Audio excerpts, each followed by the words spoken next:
Broncos country, it's Raider week. Let's just get into the game preview.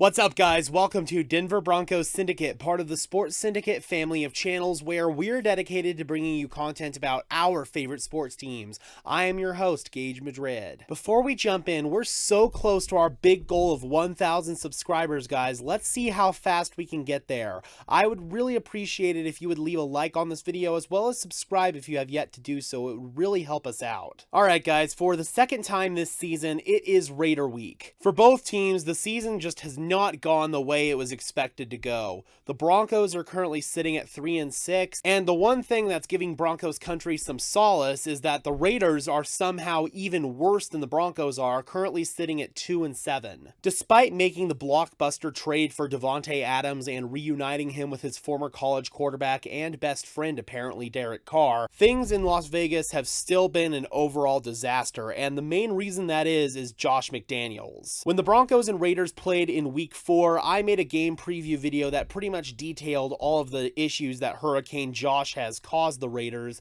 and all the issues that he caused the Broncos before that. Things really have not changed much for the Raiders since week 4. They have lost several games by one score, and overall they have just not been able to finish in key moments. They looked good at times, but at other times their offense has absolutely crapped the bed. I think back to the 24-0 loss to New Orleans a few weeks ago, and the offense for the Raiders just looked incompetent if we're being honest. The frustrations in the Las Vegas locker room really came to a head last week after the team lost to the Indianapolis Colts, who had an interim head coach in Jeff Saturday, mind you, and they still went in there and beat the Raiders. Derek Carr lost it in his post-game press conference, and his frustrations really hit a boiling point, and he broke out into tears. As Broncos country well knows, that is what Josh McDaniels will do to you. He is a dementor that sucks the soul out of you and leaves you just absolutely filled with despair. Now, the main thing that's on the line for both of these teams really is pride. No matter how bad either team's record is, this is one of those rivalries where it is absolutely unacceptable to lose. As far as Broncos country is concerned, it is just simply unacceptable for the team to lose to the Raiders. We all know that. Same goes for Raider Nation. It is unacceptable when the Raiders lose to the Broncos.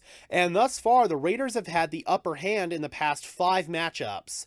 The last time the Broncos defeated the Raiders was week 17 of 2019, ironically enough, when it was their very last game as the Oakland Raiders. The Denver Broncos have yet to defeat the Las Vegas Raiders, and with both teams being an absolute dumpster fire, and on top of that, this is the first time that Josh McDaniels will be returning to Denver as an opposing head coach, I feel that this gives the Broncos a bit of an upper hand. Of course, it's probably going to be the same situation as all of our other games. Our defense keeps us in it, but the offense cannot seal the deal. Now, as usual, the injuries are going to play a key factor in this game, and for the Broncos, I feel like it's even worse than normal. The Broncos have 5 players listed as out for this game, in Andrew Beck with a hamstring, KJ Hamler also with a hamstring, Jonas Griffith with an ankle, Jerry Jeudy with an ankle, and K'Waun Williams with a trifecta of wrist, elbow, and knee injuries. Now, those are some absolutely devastating injuries, and that's not even going into the injuries such as Billy Turner, who aren't on this list because they're on IR. We are now down our number 2 and our number 3 receiver,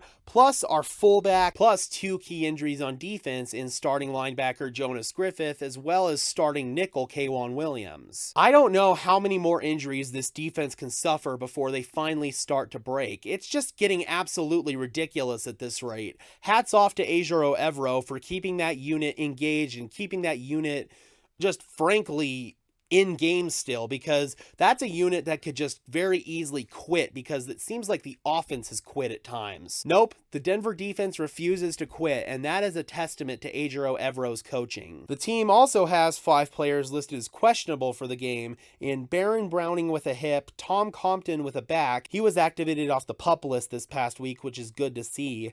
Cam Fleming with a quad, he's been down the past couple of weeks. Graham Glasgow with a shoulder that he suffered in the game against the Titans, as well as Kendall Hinton with a shoulder. Now, getting Baron Browning back would certainly be huge at the edge rusher spot. Graham Glasgow and Cam Fleming would obviously be welcome additions on the offensive line, and we definitely need Kendall Hinton healthy because we're down 2 of our 3 top receivers already. Now, prior to the game, the Broncos made 5 roster moves. They placed Jonas Griffith on injured reserve, elevated linebacker Harvey Longy and wide receiver Brandon Johnson to the active roster. They signed Quinn Bailey to the active roster to replace Jonas Griffith, and they also activated long snapper Jacob Bobenmoyer from injured reserve. Now, the Raiders have 4 players who are listed as questionable for this game, including Devontae Adams, who's down with an abdominal injury. Despite Adams being on this list, I fully anticipate him playing. Other players on the list include left tackle Colton Miller, linebacker Denzel Perryman, and fellow linebacker Luke Masterson. Alright guys, I'm curious. I really don't know how this game is going to go, so I'd love your thoughts. Who do you think is going to come out on top in this one?